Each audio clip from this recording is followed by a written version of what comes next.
بسم اللہ الرحمن الرحیم۔ اللہم صلی علی محمد و آل محمد۔ السلام علیکم ورحمۃ اللہ وبرکاتہ۔ آج کی اس ویڈیو میں ہم آپ کے ساتھ ایک ایسے مسئلے کے بارے میں گفتگو کریں گے جو انسانی معاشرے کا سب سے بڑا مسئلہ ہے اور سارے مسائل کی جڑ بھی وہ ایک مسئلہ ہے، اور اس مسئلے کا نام ہے ظلم۔ انسانی معاشرے میں اگر عدل قائم ہو تو معاشرہ پھلتا پھولتا ہے، ترقی کرتا ہے، بڑھتا ہے۔ ہر شخص کو پھلنے پھولنے کے، ترقی کرنے کے، گرو کرنے کے مواقع ملتے ہیں، اور ہر شخص اپنی صلاحیتوں کو بھرپور طریقے سے استعمال کرتے ہوئے ترقی کرتا ہے، اور پھر مجموعی طور پر معاشرہ بھی ترقی کرتا ہے۔ لیکن جب معاشرے میں عدل نہ ہو تو پھر کیا ہوتا ہے؟ لوگوں کو ان کا حق نہیں ملتا، لوگوں کو ان کی صلاحیتوں کو بروئے کار لانے کے موقع نہیں ملتے، اور جب لوگوں کو ان کا حق نہیں ملتا، لوگوں کو اپنی صلاحیتوں کو بروئے کار لانے کے موقع نہیں ملتے، تو نتیجہ کیا ہوتا ہے؟ معاشرے میں بہت سارے مسائل پیدا ہوتے ہیں، اور ایسا معاشرہ مسائل کی دلدل کے اندر دھنستا چلا جاتا ہے۔ اسی وجہ سے اللہ تعالیٰ نے ہر انسان کے اندر عدل کی خواہش رکھی ہوئی ہے۔ لیکن ایک پرابلم بڑا عجیب ہے کہ ہر انسان اپنے لیے عدل پسند کرتا ہے، لیکن جب دوسروں کے ساتھ عدل کرنے کی باری آتی ہے تو وہاں بہت کم لوگ آپ کو ملیں گے جو عدل کرنے کے لیے تیار ہوں۔ عدل لینے کے لیے سارے تیار ہیں، لیکن عدل دینے کے لیے بہت کم لوگ تیار ہوتے ہیں۔ اور اگر کسی معاشرے میں صورتحال یہ ہو کہ ہر بندہ عدل لینا چاہتا ہے لیکن دینا کوئی نہیں چاہتا ہے، یہ تو ایسے ہی ہو گیا کہ ایک چیز کی ڈیمانڈ ہے، ہر بندہ ڈیمانڈ کر رہا ہے، لیکن معاشرے میں اویلیبل نہیں ہے، وہ اویلیبلٹی نہیں ہے، اس کی سپلائی نہیں ہے، اس کی دستیابی نہیں ہے، تو پھر کیسے ملے گا؟ ہر بندہ مانگتا ہے لیکن دینے کے لیے کوئی تیار نہیں ہے، تو پھر مانگنے والے کو کہاں سے ملے گا؟ اس کا آسان طریقہ یہی ہے کہ جب آپ دوسروں سے عدل مانگتے ہیں تو پھر دوسروں کو عدل دیں۔ ہر انسان دوسروں کے ساتھ عدل کرے، خود جس جگہ پہ بیٹھا ہوا ہے، جس سیٹ پہ بیٹھا ہوا ہے، اس کے حساب سے عدل کرے۔ باپ ہے، خاندان کا سربراہ ہے، عدل کرے۔ شوہر ہے، بیوی کے ساتھ عدل کرے۔ بیوی ہے، شوہر کے ساتھ عدل کرے۔ باس ہے، اپنے ملازمین کے ساتھ عدل کرے۔ جب ہر بندہ جس سیٹ پہ بیٹھا ہوا ہے عدل کرے گا، یعنی حق کے مطابق چلے گا، یعنی میرٹ کے مطابق چلے گا، دوسروں کو ان کا حق دے گا، اپنے حق سے زیادہ کوئی چیز حاصل کرنے کی خواہش نہیں رکھے گا، تو معاشرے میں عدل ہو جائے گا۔ لیکن ہمارے معاشرے میں ایسا نہیں ہے۔ ایک چھوٹی سی مثال دوں گا آپ کو۔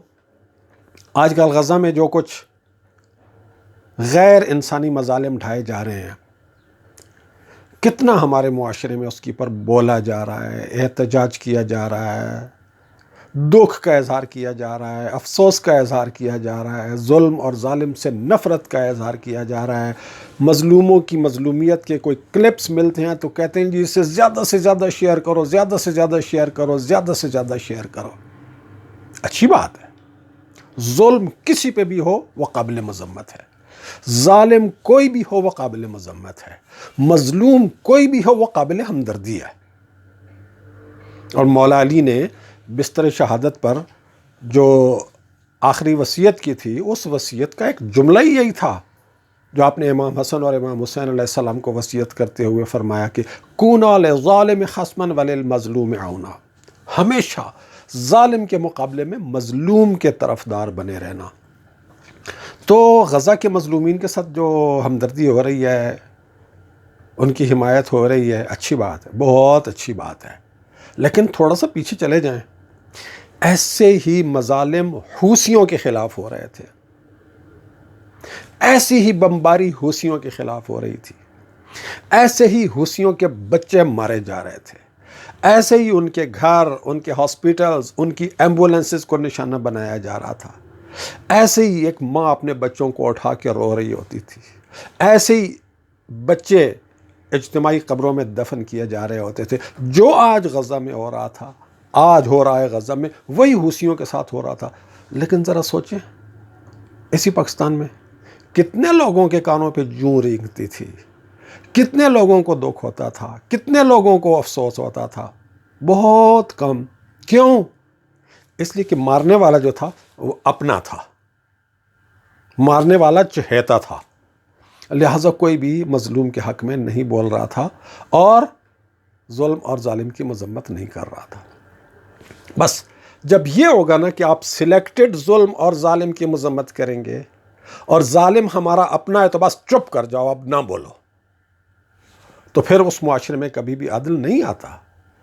ہمارے ہاں مسلمانوں میں ایک بہت بڑا پرابلم ہے کہ جی ماضی میں جو کچھ ہو گیا، جو ظلم ہو گیا، جو صحابہ نے ایک دوسرے کے ساتھ ظلم کیا ہے، جو بڑوں نہیں جی بات نہیں کرنی ہے، بات نہیں کرنی ہے، بات نہیں کرنی ہے۔ کیوں؟ جی وہ ظلم کرنے والے ہمارے مقدس تھے نا، وہ ظلم کرنے والے ہمارے بزرگ تھے نا، وہ ظلم کرنے والے ہمارے محترم تھے، لہٰذا ان کے ظلم کا ذکر نہ کرو۔ تو جس معاشرے کا یہ مائنڈ سیٹ بن جائے، جس معاشرے کی یہ سائیکی بن جائے کہ اپنے ظالم کو تحفظ دو، وہاں پھر ظالم کو تحفظ دینے کا ایک نظام بن جاتا ہے۔ پھر ہر ظالم کا کوئی نہ کوئی حامی ہوتا ہے اور اس کو تحفظ ملتا رہتا ہے۔ ظلم کی بات تو آپ ایک اور دیکھ لیجئے، غزہ میں ظلم ہو رہا ہے بچوں کے اوپر، بہت تکلیف ہوتی ہے۔ پاکستان میں بھی بچوں کے اوپر ایک ظلم ہو رہا ہے، بہت سارے ظلم ہو رہے ہیں، بہت سارے ظلم ہو رہے ہیں پاکستان میں بھی۔ وہ غزہ سے کوئی زیادہ ڈیفرنٹ پاکستان کی حالت نہیں ہے، لیکن ذرا اس کی اپیئرنس مختلف ہے۔ میں ایک مثال دوں گا آپ کو، بچوں پر بم مارے جائیں اور بم مار کے بچوں کو مار دیا جائے، وہ بچوں پہ ظلم ہے۔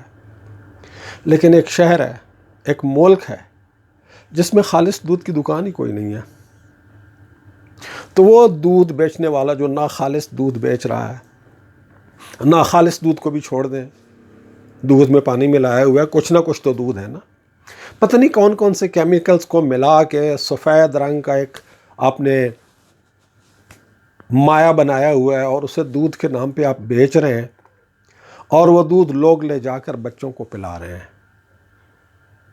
تو کیا فرق ہے بچوں پر ہونے والے اس ظلم میں اور بچوں پر ہونے والے اس ظلم میں؟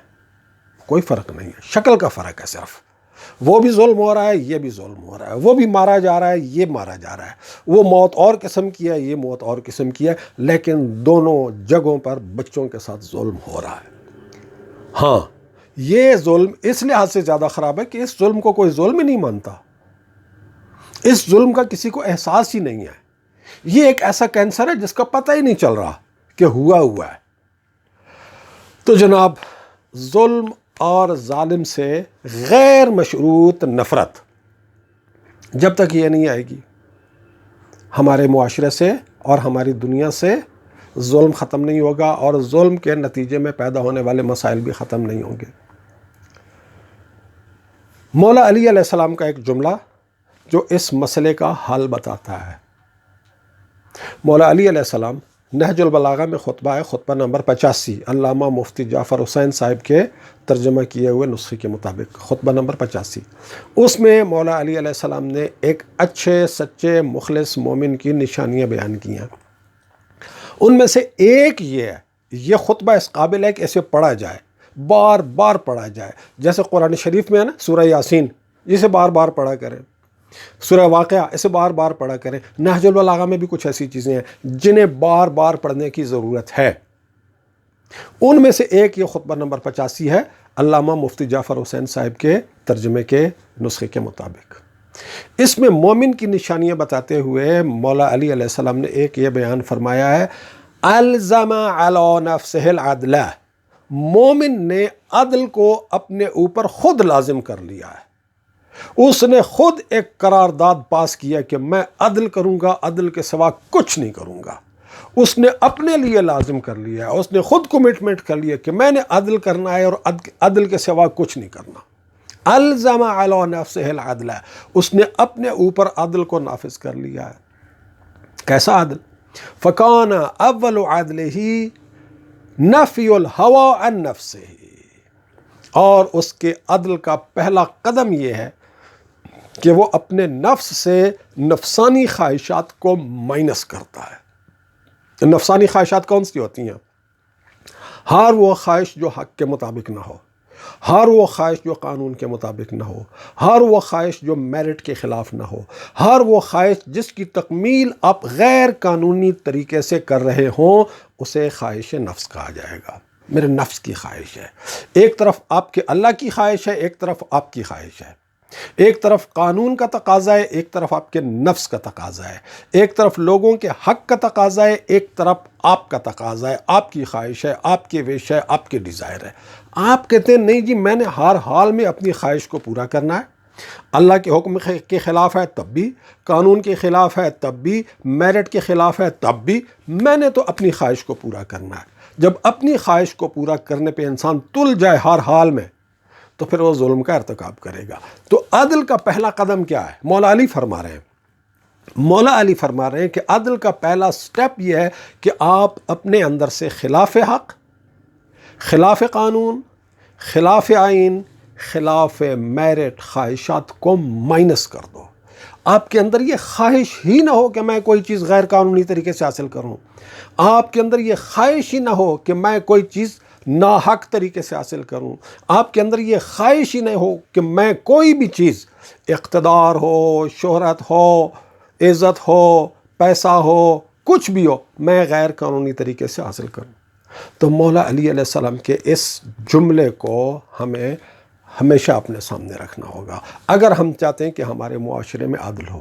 ہمیں اپنے معاشرے کی تعمیر نو مولا علی کے اس جملے کی بنیاد پر کرنی ہوگی، ہمیں اپنی دنیا کی تعمیر نو مولا علی کے اس جملے کے مطابق کرنی ہوگی۔ لیکن ہر بندہ معاشرے کی تعمیر پہ لگ جائے، دنیا کی تعمیر پہ لگ جائے، لیکن اپنے اوپر امپوز نہ کرے، اپنے اوپر امپلیمنٹ نہ کرے، تو پھر کوئی بھی نتیجہ حاصل نہیں ہوتا۔ تو ضروری کیا ہے کہ ہر شخص، ہم مسلمانوں میں سے ہر مسلمان، ہم پاکستانی مسلمانوں میں سے ہر مسلمان، ہم پاکستانی انسانوں میں سے ہر انسان اپنے اوپر طے کر لے، اپنے اوپر لازم کر لے کہ میں نے عدل کرنا ہے۔ اگر آپ نے اپنے اوپر لازم کر لیا تو میں نے عدل کرنا ہے، تبھی آپ مومن ہیں۔ مولا علی اس بات کو مومن کی بنیادی صفات کے طور پہ بیان کر رہے ہیں کہ اس نے عدل کو اپنے اوپر لازم کیا ہوا ہے۔ تو جس شخص نے اپنے اوپر عدل کو خود لازم نہیں کیا ہوا، وہ بھول جائے کہ وہ مومن ہے۔ وہ مومن کا لیبل تو لگا ہوا ہے، لیکن اگر وہ نماز پڑھتا ہے، روزے رکھتا ہے، حج کرتا ہے، زیارات مقامات مقدسہ پہ جاتا ہے، لیکن مومن نہیں ہے، تو پھر یہ سارے کام ایمانی کام نہیں ہے، پھر یہ سارے کام ایک عبادت ہے، ایک تفریح ہے، ایک روٹین ہے۔ تو مومن بننا ہے تو اپنے اوپر عدل کو لازم کرنا ہے، مومن بننا ہے تو اپنے اوپر عدل کو لازم کرنا ہے، اور اس کا پہلا عملی قدم یہ ہے کہ اپنی ناجائز، خلاف حق، خلاف آئین، خلاف قانون، خلاف اخلاق، خلاف میرٹ خواہشات کی نفی کر دی جائے۔ اللہ تعالی ہم سب کو مومن بننے کی اور عدل کرنے کی توفیق عطا فرمائے۔ والسلام علیکم ورحمۃ اللہ وبرکاتہ۔